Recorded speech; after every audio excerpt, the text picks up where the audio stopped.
I don't know if you can hear that, but it's raining. Hello everyone, welcome back to my channel. I hope you're doing great today. My name is Maria and welcome to my channel. This is going to be my July wrap-up and my August TBR. If I'm gonna be honest with you, I only read technically 3 books in July, but I'm gonna count 4 books because life can get messy sometimes, and if it weren't because of the messiness in my life, I would have finished the 4th book in July and not in August the 2nd. So the books I read were 3 from a series and All the Light We Cannot See. Okay, so the first book I read was Carable by Stephanie Meyer. Garber. Oops, Stephanie Garber. And it's about this legendary competition in a carnival called Carnival, and how our main character ended up in it, and all the drama with her personal life and everything. Yeah, this book, I gave it 2 stars because I thought it had a great atmosphere. It was kind of Alice in Wonderland-esque, like very whimsical and magical, but not necessarily like fairies and Lord of the Rings kind of fantasy, but more of an Alice in Wonderland book. And what I didn't like about it is that you are very much confused all the time. And what bothers me a lot with this type of stories is that we have all these fantastical, magical aspects in the story, but we cannot enjoy them because we're stressed out, because we're confused, because we're scared. So it was very distracting. We didn't have enough time with the magic because we were stressed out with everything else, and we were confused.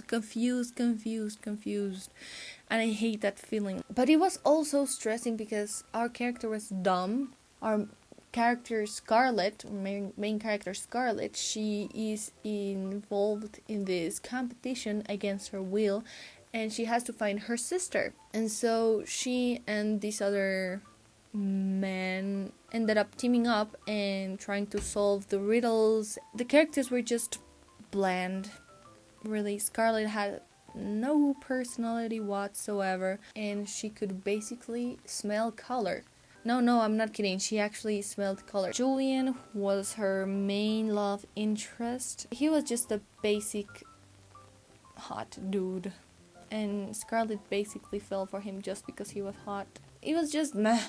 And the next book I read was the second book in the Carnival series. And even though I didn't really like most of the things about Carnival, I didn't despise it. I did have some fun reading it. It's just that, I don't know, I saw a lot of potential in the story, so I thought maybe it can get better. And it did.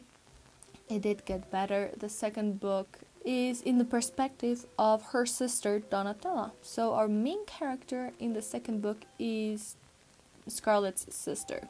Her perspective is substantially better because Donatella does have a personality. I don't know, I felt the story moved a lot better. I don't want to spoil anything really, but the magical aspect that made me like the first book, the whimsical look of everything and the atmosphere, fell off a little bit in this one because we weren't in the magical island of Carnival like in the first one. We are in another city. And the third book, Finale. That one was a little bit less good than Legend, but also better than Carnival. The last book was a lot as well. So many things happened, and it was more magical than the second one, and that I did enjoy. We had a lot more drama, but the thing was, it was so much slower to read because we had a dual perspective between Scarlett and Donatella. So when we were with Scarlett, the story felt a little bit slower than with Donatella, And I don't know. Oh, Legend, I gave A3, actually. Yeah, A3. And the last book, Finale, whatever, a 2.5. Yeah, a 2.5. So, regarding fantasy and magic and romance and all, I think there are better books out there. But if you're interested in Alice in Wonderland type of books, then I feel like, I don't know. The thing is, I'm conflicted because, well, yeah, if you like Alice in Wonderland fantasy books type of thing, then you will like this one. But the thing is, the first one tends to be very confusing, and if you're not accustomed to confusing books with magical aspects, then maybe it isn't ideal. But if you're willing to take a chance into something different in magical regarding all of that, then this could be fun. Now, why did I read these books? Not only because they were the only books I had available in my phone to read at all times, and as I said, July was kind of a mess for me, so I had to read what I could. And this is what I had. Stephanie Garber has another trilogy of books that is the Once Upon a Broken Heart, and those are the ones that people love. I really wanted to read those, but these take place after the events of Caraval, and even though you don't have to read Caraval to understand the other saga, whatever, then but you have a lot more substance to work with when you read them. So I technically didn't waste my time with Caraval because I did want to read them just to have a little bit more when I read the Once Upon a Broken Heart trilogy. And the last book I read was All the Light We Cannot See. Yay! As I already said, I tried to finish it in July and I physically couldn't, but I am counting it. So, what did I thought of that book? The book is great. I gave All the Light We Cannot See a 4 stars. What I liked about it is that it had very, very short chapters. Like most of the chapters were either 1 or 2 pages. I think the longest ones were about 4 pages side to side. So yeah, in this book we follow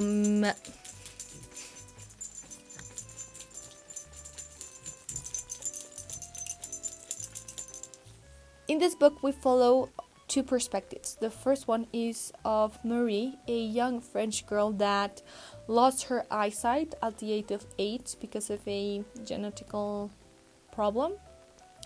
And she is the daughter of the locksmith of a important museum. And the other perspective is of this orphan boy, German orphan boy called Werner, that is recruited to a German reformatory school for boys. That is one of the most important because he is a very intelligent kid with impressive ability for mathematics and radios. It's a very, very beautiful story. Seeing it through the perspective of kids makes it even harder because there are things that they don't understand because of their age and the situation they're in, so that makes everything harder to process as you read, because you know what they're going through, you know what other people are doing to them and what's happening to them, but they don't. So it's very hard. It is very fast to read, even though it is a 500-page book. I really loved this book. I didn't cry because I was expecting to cry, so I don't know if this is just me or anybody else, but when I expect a sad story, most of the times I guess what the sad thing in the book is, when it's a very specific thing, not when generally the story is sad, but specific thing, is gonna make you cry, I guess it, and I don't cry because I was already expecting it. It's not something I do on purpose, it just happens, and yeah. So that was everything I read this month. At the beginning I was kind of sad that I didn't get to read more. I was expecting to read more this month, a little bit different things or anything, but you know, life is hard enough for you to bump yourself out with how much you read or how much you didn't read or anything like that. So it doesn't matter how much you read if you're having fun. So just enjoy it, I guess. This month I don't know what I'm going to read. I started the Liz Taylor Ring, the one that I was going to read last month. I am going to also try to read a short story, a book with short stories about Argentina in the Belle Epoque that my cousin from lent to me.